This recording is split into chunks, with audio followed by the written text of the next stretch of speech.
मध्य प्रदेश शासन के deputy CM और हेल्थ मिनिस्टर राजेंद्र शुक्ल साहब जो है 21 अगस्त 2026 को बालाघाट आ रहे हैं। इस दौरान वे जो कुपोषित क्षेत्र है जहां पर बैगा आदिवासी बच्चों की मौत हुई है उस क्षेत्र का निरीक्षण करेंगे। उनके दौरा कार्यक्रम के अनुसार 21 अगस्त की सुबह वो बैहर पहुंच जाएंगे। उसके बाद वो वहां से बैहर से बिटली के लिए प्रस्थान करेंगे और बिटली पीएचसी का निरीक्षण करेंगे। वहाँ जो बच्चे स्वास्थ्य लाभ ले रहे हैं उनसे बातचीत करेंगे, उनके परिजनों से बातचीत करेंगे। बिटली से वो कोंडेकसा जाएंगे।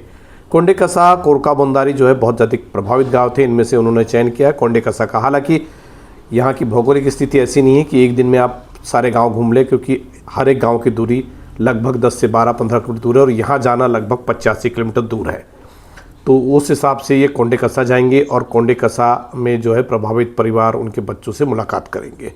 निश्चित ही मध्य प्रदेश के बालाघाट जिले के बिरसा तहसील के दौरान वनांचल क्षेत्र, जिसे कि नक्सल प्रभावित क्षेत्र भी कहा जाता है, बहुत अधिक नक्सल प्रभावित क्षेत्र था, लेकिन अब नक्सल प्रभावित क्षेत्र नहीं है। इस क्षेत्र में बच्चे कुपोषित है, मीजल्स की परेशानी है, टीकाकरण नहीं हुआ है।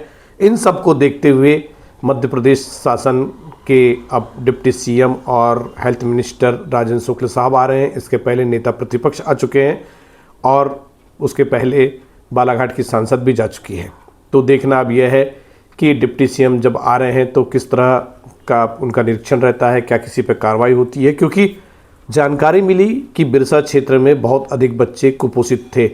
तो महिला बाल विकास विभाग मैदानी स्तर पर क्या कर रहा था वो भी बड़ी परेशानी है। क्या उन्होंने इस बात की जानकारी दी थी कि इस क्षेत्र में बहुत अधिक बच्चे कुपोषित है? क्या स्वास्थ्य विभाग का अमला जो काम करता है वो काम कर रहा था कि नहीं?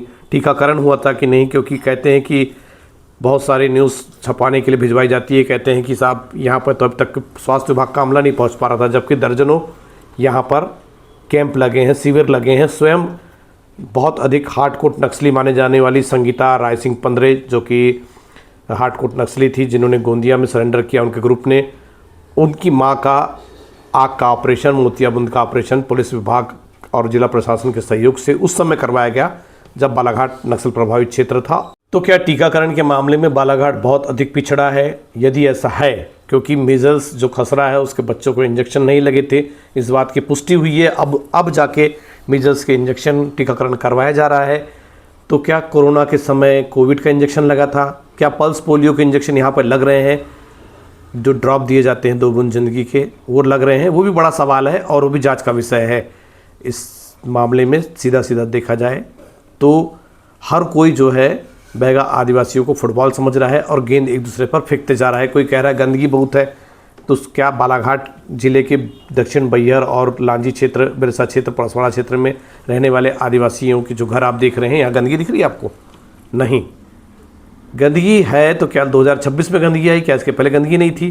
कोई कहता है कि मच्छर बहुत है, मलेरिया बहुत है। जी हाँ, मच्छर है, मलेरिया है, लेकिन क्या केवल 2026 में मच्छर मलेरिया आ गए कि इतनी ज़्यादा मौत हो गई? कोई कहता है कि कुछ है, कोई कहता है कुछ है। अब जो सुन के सामने आ रहा है, गलती सबकी बराबर की है और हर कोई एक दूसरे के पाले में गेंद फेंक रहा है कि साहब गलती हमारी नहीं है। स्वास्थ्य विभाग, महिला बाल विकास विभाग, सहकारिता विभाग, जिनको राशन पहुंचाने की जिम्मेदारी थी, और सभी डिपार्टमेंट। चलिए देखते हैं राजेंद्र शुक्ल साहब का ये दौरा निरीक्षण किस तरह से महत्वपूर्ण है, क्योंकि मध्य प्रदेश शासन के सबसे बड़े नुमाइंदे के तौर पर वे वहाँ पर पहुँच रहे हैं, सीएम के नुमाइंदे के तौर पर पहुँच रहे हैं।